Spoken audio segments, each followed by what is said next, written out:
Alhamdulillahilladzi an'amana bi ni'matil iman wal Islam.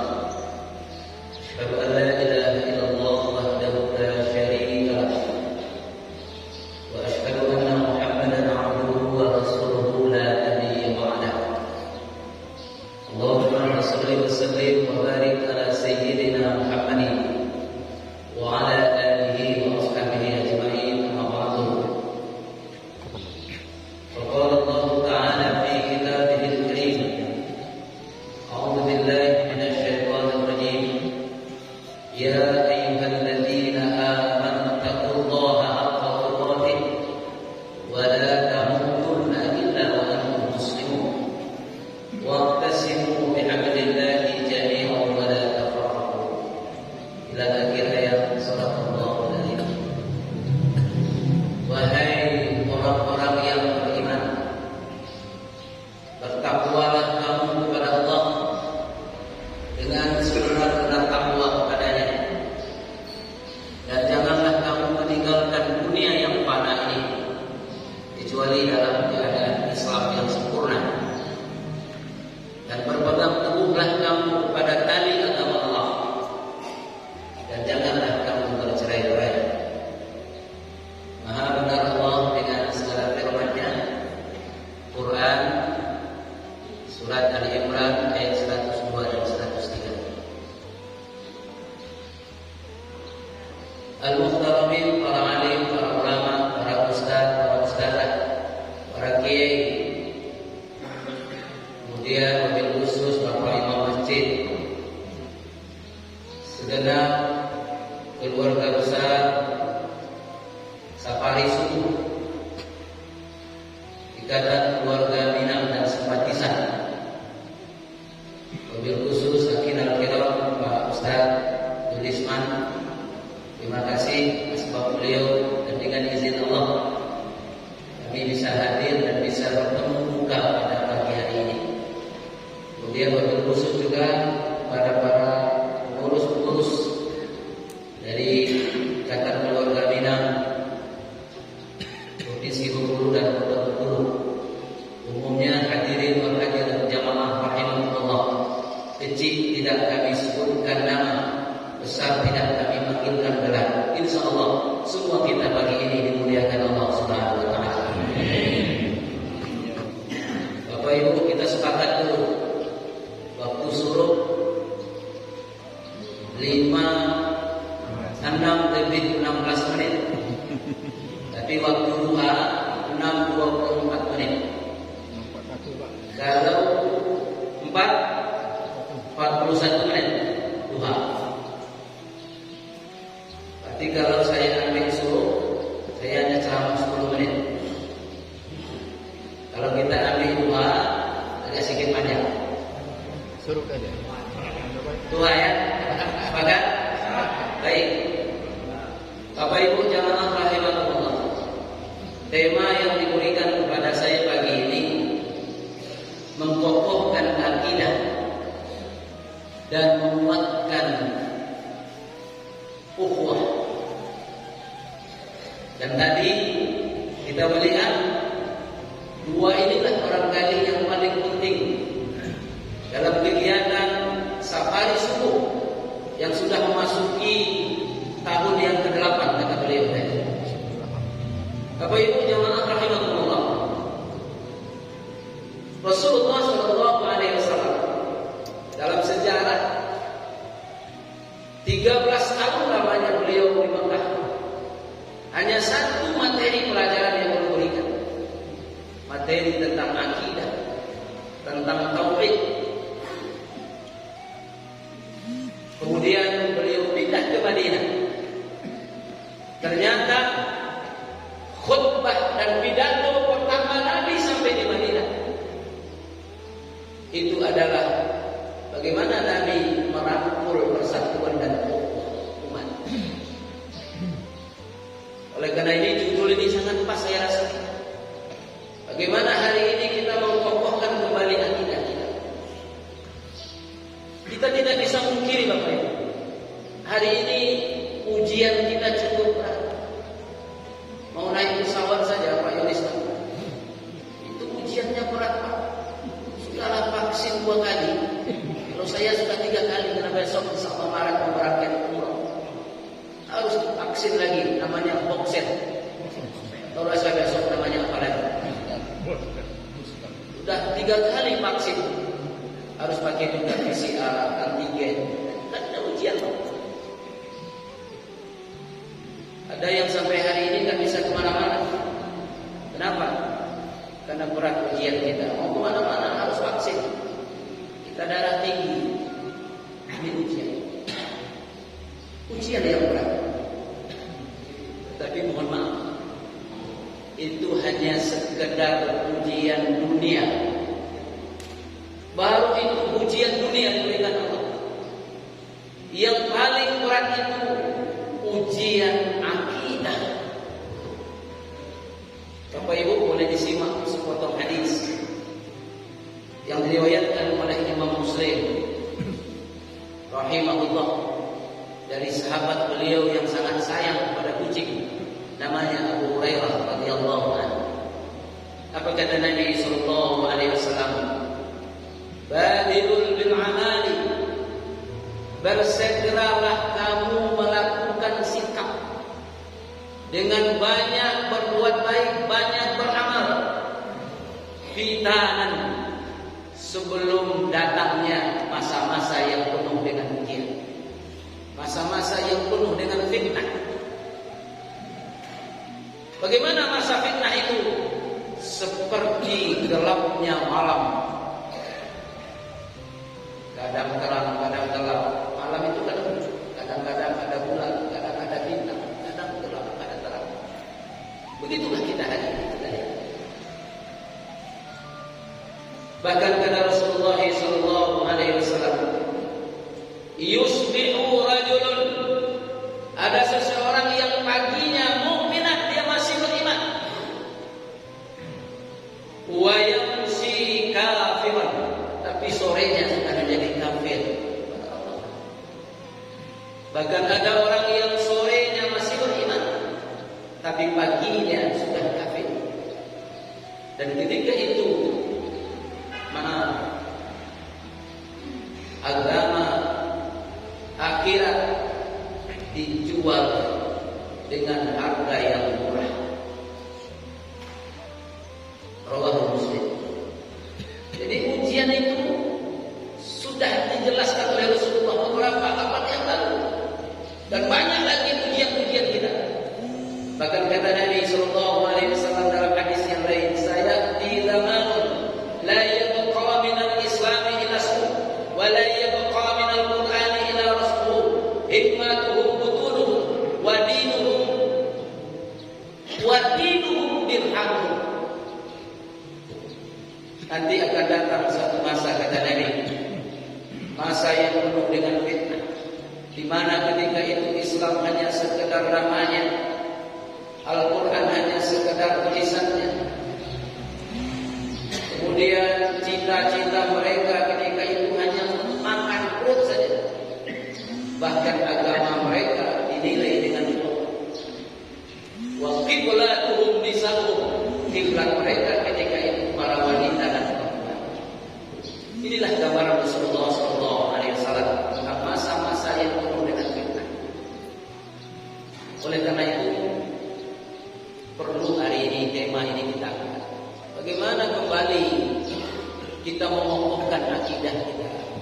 Kalau kita yang datang ke masjid ini, Bapak Ibu, insya Allah aman ini. Ini sudah masuk zona aman ini.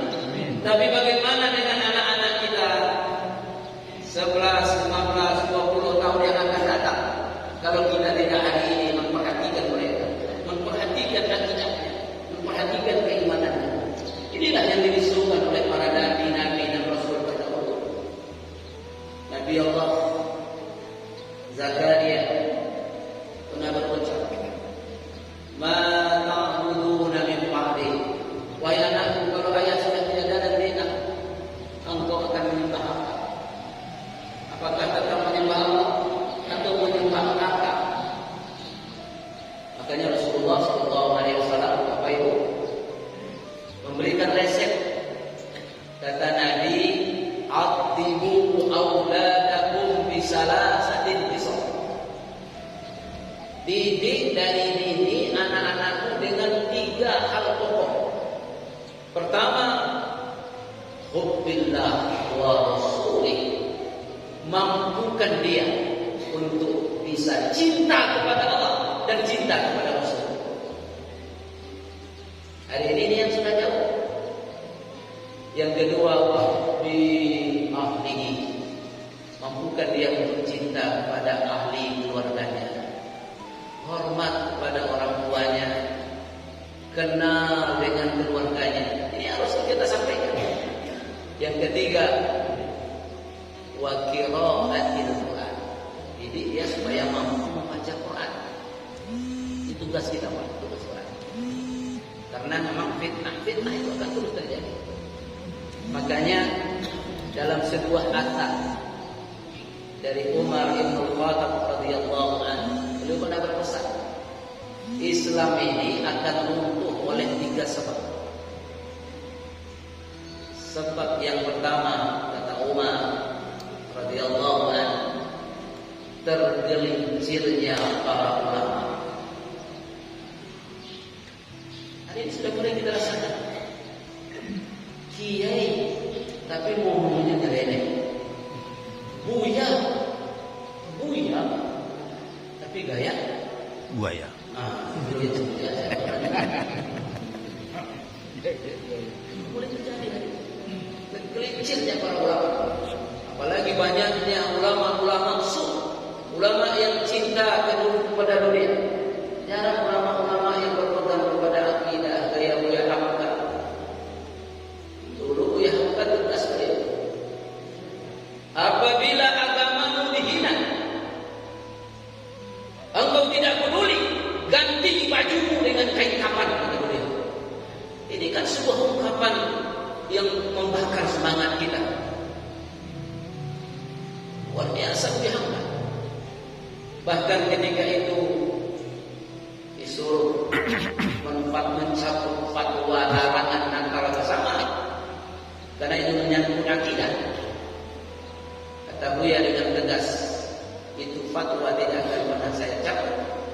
Kalau Buya tidak mau cabut, berarti Buya harus dicabut dari ketua majelis ulama. Kata Buya, aku rela tidak jadi ketua majelis ulama asal jangan dicabut akidah dari dada. Ini kan penegasan yang luar biasa. Innal ladzina qalu rabbuna Allah tsumma istaqamu tatanazzalu 'alal malaikah alla takhafu wa la tahzanu wa abshiru bil jannati allati kuntum tu'adun. Ini yang dipegang oleh beliau Buya Hamka. Orang yang mengucapkan Rabb kami ialah Allah, tsumma istaqamu, kemudian istiqamah di atas ucapan itu. Tatanazzalu 'alal malaikah, dibimbing hatinya, jiwanya oleh malaikat. Apa kata malaikat? Buya, alla takhafu wa la tahzanu. Jangan takut ya, jangan gentar, jangan sedih. Wa abshiru, bergembiralah karena surga sudah menunggu ya. Hanya tegas. Ya Hamka begitu tegas. Walaupun masuk penjara 2 tahun 8 bulan tanpa sidang, dijalani oleh Buya Hamka. Kenapa? Mempertahankan akidah.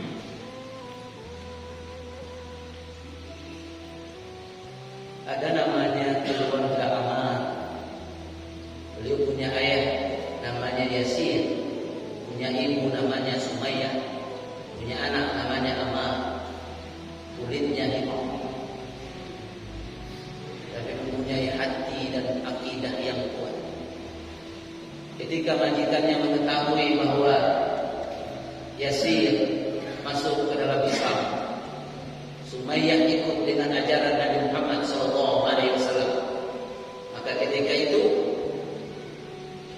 dibawa ke padang pasir yang panas, diikat di tiang salib, dihimpit dengan batu besar. Tapi tetap dia berucap, Allah, wahai Yasir, wahai Sumayyah, kembalilah menyembah Lata, Uzza dan Ubah, berhala dan agama nenek moyang kita. Itu apa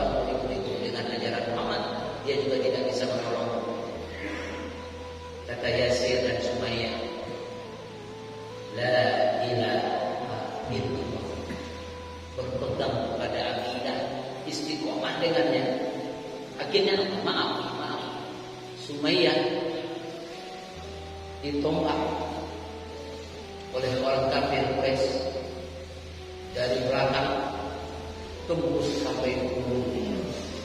Itulah wanita syahidah pertama di zaman Rasulullah untuk mempertahankan akidah. Tidak lama ayahnya Yasir disalib, kemudian dipanah, juga meninggal syahid di jalan Allah. Tiba giliran Ammar anaknya. Wahai Ammar, kau sudah lihat bagaimana nasib ibu, bagaimana nasib ayah, bagaimana dengan aku? Apakah kau akui kembali kepada agama nenek moyang kita? Dia jawab. Ketika itu Ammar mengaku. Setelah mengaku, Ammar dilepaskan, dia pergi. Tapi Ammar menangis menghadap Rasulullah SAW. Kata Ammar, ya Rasulullah, celaka aku ya Rasulullah, celaka aku ya Rasulullah, celaka aku ya Rasulullah. Ada apa dengan aku Ammar? Ayah ibuku sudah mati di tangan orang kafir Quraisy. Tapi ketika aku ditawarkan, aku mengakukan kepadamu. Turunlah satu ayat bahwa iman Ammar tidaklah rusak, tapi itu hanya untuk mempertahankan nyawanya. Dan akhirnya Ammar, kita lihat ketika Nabi mulai berdakwah terang-terangan di Mekah, Ammarlah pasang badan. Wahai kafir Quraisy, siapa yang berani menolak Rasulullah, siapa yang berani memanah Rasulullah, panahlah dulu dadaku. Dia pasang badan. Itulah Ammar yang mempunyai keimanan yang sangat kuat pada Allah Subhanahu wa taala. Bapak Ibu jamaah rahimakumullah. Inilah sejarah-sejarah dari para sahabat-sahabat Rasulullah. Mulai dulu dari sejarah Siti Masikoh, tukang sisirnya keluarga Fir'aun, enggak ada demikian. Dia berani masuk ke kancah yang mendidih hanya untuk mempertahankan akidah dan iman. Oleh karena itu, kata Umar Ibn Khattab, Islam ini akan roboh tergelincirnya para ulama. Yang kedua, Islam akan roboh, kata Umar, karena orang-orang munafik mulai ikut-ikutan membahas, mendiskusikan Quran. Dia bukan ustaz, dia bukan ahli tafsir, dia bukan ulama, tapi ikut pula dia. Apa katanya? Sholat 5 waktu itu tidak ada dalilnya. Yang ada 3 waktu. Tunggunya orang awam. Dosen UI. Tapi jadi gaduh di tengah-tengah umat. Kenapa? Viral di HP kita. Itulah kejadian hari ini. Orang-orang munafik pun ikut membahas, mendiskusikan Quran. Terakhir kata beliau, apa yang membuat Islam itu?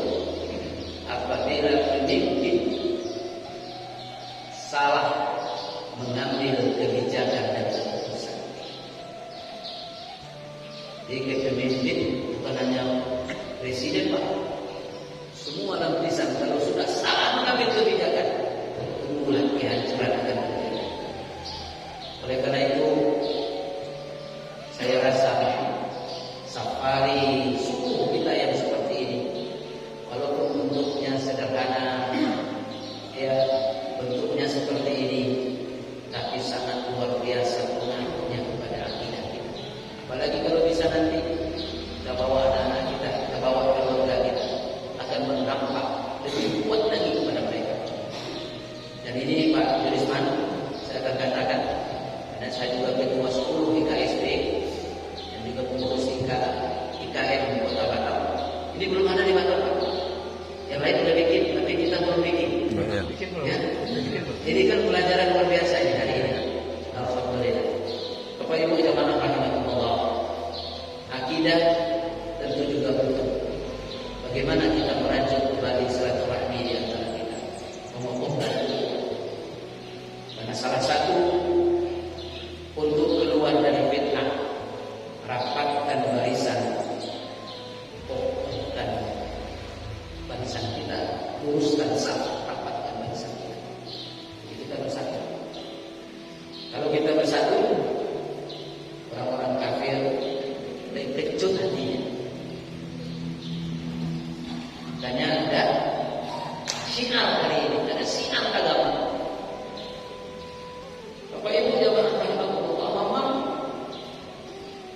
sholat berjamaah, apalagi subuh, kemudian silaturahmi yang seperti ini kan luar biasa dampaknya, Pak.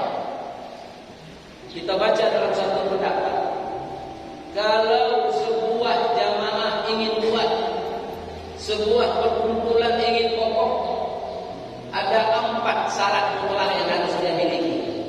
Pertama, kita saling ta'aruf, saling kenal satu sama lain. Makanya Pak Yurisman tadi, Pak Yurisman cek mana yang dari Kanada tadi ya, mana yang dari Bumi Ayu. Bumi Ayu, dicek. Kenapa? Ta'aruf, saling kenal. Kalau kita sudah ta'aruf, ini ayat Allah. Ya ayyuhan nas, inna khalaqnakum min dzakarin wa untha wa ja'alnakum syu'uban wa qabaila lita'arafu. Kita ini memang ditakdirkan Allah berbeda kampung, berbeda mata pencaharian, berbeda profesi, tapi satu tujuan kita, lita'arafu, saling kenal. Ini yang pertama. Yang kedua, tafahum, saling memahami. Ini penting. Kita harus paham, Pak. Bapak yang di pojok itu, karakternya begini. Paham itu, Pak. Tadi baru kenal, sekarang paham. Kalau bisa, kita tahu di mana tinggalnya, nomor HP-nya, kapan perlu nomor rekeningnya. Mana ada yang penting. Ya. Itu yang penting. Jadi ini saling memahami. Kalau kita tidak saling memahami, sering terjadi kegaduhan, perpecahan, karena tidak saling memahami saja. Tapi kalau sudah saling memahami, kuat. Dan sudah kenal, sudah saling memahami, sudah. Di mana tinggalnya? Di sana. Berapa orang anaknya? Ini. Berapa orang? Istrinya nggak usah ditanya. Ya. Di mana pekerjaannya, bagaimana keadaannya, bagaimana ekonominya, tahu kita. Makanya masjid akan lebih kuat, Pak Imam. Rasulullah selalu menghadap ke belakang, melihat apa? Melihat jamaah boleh paham. Ini ada ketua kita ini, ketua IKM provinsi. Ini beliau baru senang hati beliau kalau pas hari raya Kurban antarkan Palu Jawi itu ke rumahnya. Paham?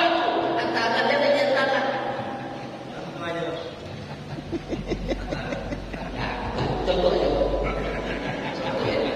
kalau beliau sama kalau ingin menyampaikan sesuatu ke rumah, bawa buah tangan, baru senang beliau. Bukan buah tangan, bukan buah rompet ya, buah tangan aja. Paham? Saling memahami itu penting, Pak. Kalau kita bersosial, bermasyarakat, berjamaah, tidak saling memahami, hancur ujungnya. Makanya kami semalam anak-anak muda gaspol aja pokoknya. Jadi kita yang tua harus kendor. Kalau dia kendor, kita gas balik. Itu paham. Itu namanya hormat. Dinamika kehidupan seperti itu. Yang ketiga, supaya jamaah kuat, supaya perkumpulan kuat, supaya safari subuh ini lebih hebat. Yang ketiga, harus tahabbun, saling mencintai. Dan ini hadis Rasulullah, la yu'minu ahadukum hatta yuhibbu li akhihi ma yuhibbu li nafsihi. Tidaklah beriman kita ini kalau kita belum mencintai saudara kita seperti kita mencintai diri kita sendiri. Subhanallah. Konsep jamaah dalam Islam luar biasa.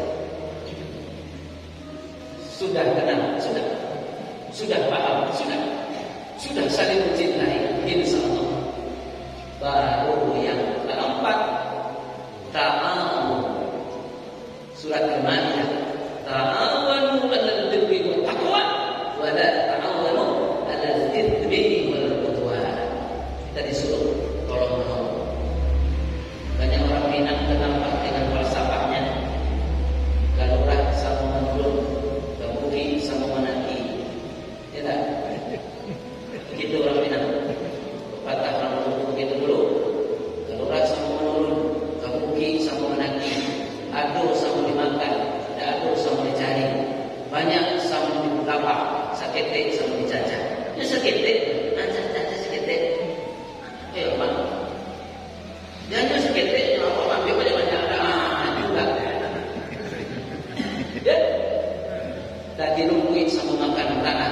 datang sama makanan itu. Itulah falsafah orang tidak. Ta'awun saling tolong-menolong. Ringan saja dia mereka itu. Tidak ada yang baik Pak. Tidak ada yang berat kalau kita pikul bersama-sama. Contoh masjid sebesar ini masjid tidak ubahnya aja besar Pak. Kalau jatuh ubahnya ditutup kita semua ini. Besar ubahnya ini bisa kita bangun. Kenapa? Karena kita bersama dan bersatu. Karena kita saling ta'awun dan tolong. Jamaah rahimakumullah. Ada berapa? Ada waktu dia. Tapi hamba wereng itu enggak jadi pulang pagi ampu sekolahnya. Ubah safari subuh kita. Kenapa? Enggak mampu mempertahankan silaturahmi, menguatkan barisan, mengokohkan ukhuwah. Apa sebabnya? Yang pertama, ya ayyuhalladzina amanu la yaskhar qaumun min qaumin. Kita merasa dengan orang lain itu kita merasa lebih merasa lebih kayu, merasa lebih berpakaian, merasa lebih merasa lebih alim, lebih berilmu. Adik merasa tadi terjadilah itu merendahkan orang lain. Kalau orang lain tidak direndahkan, kita merasa lebih, kita merasa tinggi, rusak silaturahmi, habis perkumpulan kita, bukan safari subuh itu. Atau yang ada Pak, itu sama saja. Mungkin ada yang pakai di luar, Mas Adi sama. Malah tu Mas Adi yang pakai dah. Ya, kalau imam tak pakai, tapi kalau rukuk kecil imam rukuk, tagak kecil imam tagak. Aku imam tak rukuk kerana sini ada belahnya lah. Aku dah satu orang jangan ada. Mana bisa? Itu harus masuk. Ini hati sama. Inilah yang harus kita lakukan. Yang kedua, aku yang menjadi hama werek, menjadi perusak ukhuwah kita. Yang kedua, tajasus. Racun cilik, mencari salah orang. Pokoknya nama aja surangnya. Kerjanya satu aja, mencari salah orang. Bapak ini apa Pak Ketua? Tidak ada itu satu. Apa pula pengurus? Tidak ada itu. Apa pula Pak Imam itu? Tidak jelas itu. Ini kerja Pak. Padahal kata orang tua kita, apabila kita menunjuk orang satu untuk orang itu, ampe untuk orang. Kan begini ya. Kalau sudah tajasus, cari-cari salah orang lain, cari salah pengurus, cari salah ini, cari salah itu, rusak. Yang ketiga, apa yang merusak ukhuwah kita? Apa yang merusak persaudaraan kita? Apa yang merusak silaturahmi kita? Yang ketiga, yang tidak boleh ialah kita saling menggibah satu sama lain.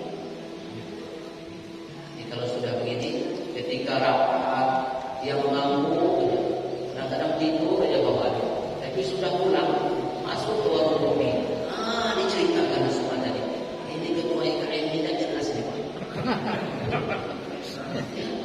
Apapun lah ketuanya dipilih. Tadi dia diam saja. Kalau sudah seperti itu, hancur perkumpulan kita, rusak ukhuwah silaturahmi. Oleh karena itu, mari kita ingat pesan Nabi sallallahu alaihi wasallam. Duribat alaihim dhillah.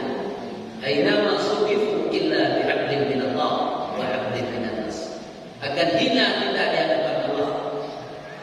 Akan hina kita di hadapan Allah, kecuali yang tidak hina itu. Pertama, kokoh akidahnya kepada Allah. Dua, kuat silaturahmi dan ukhuwah sesama kita. Kita tidak akan hina kalau yang dua ini kita lakukan. Kokohkan akidah kita, mantapkan hubungan kita dengan Allah, kemudian rapatkan hubungan sesama kita. Mudah-mudahan pesan dari pahlawan dunia terakhir ini, pesan dari sakit malaria sudah lumpuh di tangan, tapi dengan suara yang tertatih-tatih beliau berucap, apa kata beliau? Wahai prajuritku, wahai bangsa negeriku, kita harus menang. Kita bisa menang kalau kita kuat. Kita bisa kuat kalau kita bersatu. Kita bisa bersatu kalau ukhuwah kita jaga. Ukhuwah bisa tetap kokoh kalau silaturahmi tetap dijaga. Jadi bentuknya sederhana Bapak Ibu, tapi silaturahmi ini akan berujung kebenaran. Mudah-mudahan nanti satu saat ada ustaz-ustaz kita yang punya power, sehingga nanti kalau Pak Yulisman misalnya mencalon anggota dewan, ya, amin ya, kita dukung sama-sama. Insya Allah, fakir beliau tentu untuk masjid, fakirnya tentu untuk Islam. Insya Allah. Jadi jalan Bapak Ibu jamaah.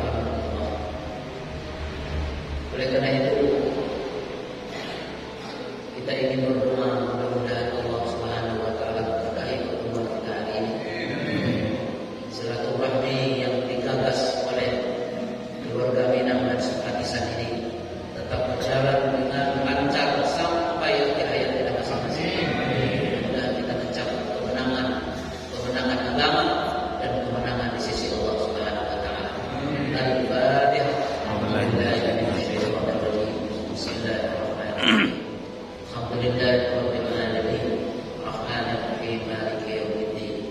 Iyyaka na'budu wa iyyaka nasta'in. Ihdinas siratal mustaqim. Shiratal ladzina an'amta 'alaihim ghairil maghdubi 'alaihim waladdallin. A'udzu billahi minasy syaithanir rajim. Bismillahirrahmanirrahim. Alhamdulillahirabbil alamin. Allahumma shalli ala sayyidina Muhammad wa ala ali sayyidina Muhammad. Ya Allah, Tuhan kami yang Maha Pengampun. Subuh ini ya Allah kami berkumpul berdoa dalam rangka mendekatkan diri kami kepada Allah, dalam rangka menguatkan silaturahmi dan ukhuwah kami. Ya Allah, ridhoi dan berkahi acara ini. Duhai Allah, Rabb yang Maha Pengasih dan Maha Penyayang, satukan hati kami dalam iman, satukan hati kami dalam silaturahmi, satukan hati kami dalam persaudaraan dan ukhuwah. Ya Allah, jangan Kau biarkan hati kami saling bercerai-berai dan berpecah belah. Sekecil apapun perpecahan kami akan membawa kemurkaan di sisi-Mu ya Allah. Duhai Rabb, Allahumma inna nas'aluka salamatan fid din wad dunya wal akhirah. Duhai Allah, selamatkan kami dalam mengarungi kehidupan dunia yang penuh fitnah ini. Selamatkan pula kami dalam mengarungi kehidupan kami beragama ya Allah. Selamatkan pula akhirat kami ya Allah. Rabbana hab lana min azwajina wa dhurriyyatina qurrata a'yun waj'alna lil muttaqina imama. Ya Allah, yang terpenting selamatkan generasi kami, selamatkan anak-anak kami ya Allah, selamatkan akidahnya, selamatkan pergaulannya, selamatkan dia dari pergaulan bebas, dari narkoba, dari perzinahan, dari pengaruh gadget yang begitu dahsyat ya Allah. Jadikan anak-anak kami anak-anak yang soleh dan solehah, sejuk mata kami memandang, nikmat hati kami menikmatinya, dan jadikan mereka semuanya ikutan orang yang bertakwa. Rabbana taqabbal minna du'ana innaka antas samiul alim. Angkat doa kami ya Allah, angkat doa kami ya Allah, kabulkan permintaan kami ya Allah, banggakan kami di penduduk langit ya Allah. Rabbana atina fid dunya hasanah wa fil akhirati hasanah wa qina adzabannar. Sallallahu ala Muhammad wa ala alihi wasallam ajma'in. Walhamdulillahi rabbil alamin. Pantunnya terakhir memancing ikan untuk pulau Bulu. Bulu di mana? Yang Melayu menggunakan benar sama. Memancing ikan untuk bulu dapat menjaya dan ikan patin. Ustaz Junaidi menyusun dari yang 10. Mohon maaf lahir dan batin. Bisa boleh maaf Bapak Ibu? Antum terakhir ini untuk Pak Risman dan para kalau ada sumur di ladang, bolehlah kita bernumpang mandi. Kalau suatu hari nanti Pak Risman kembali mengundang, tentu Ustaz Junaidi akan datang. Insyaallah. Mungkin nomor WA yang tertera. Di pantun terakhir ini yang penting Bapak Ibu. Jangan lupakan saya. Insyaallah silaturahmi pertama, mudah-mudahan akan berlanjut berikutnya. Demikian saja yang benar dari Allah. Kalau ada yang salah dari saya sebagai manusia yang baik, billahi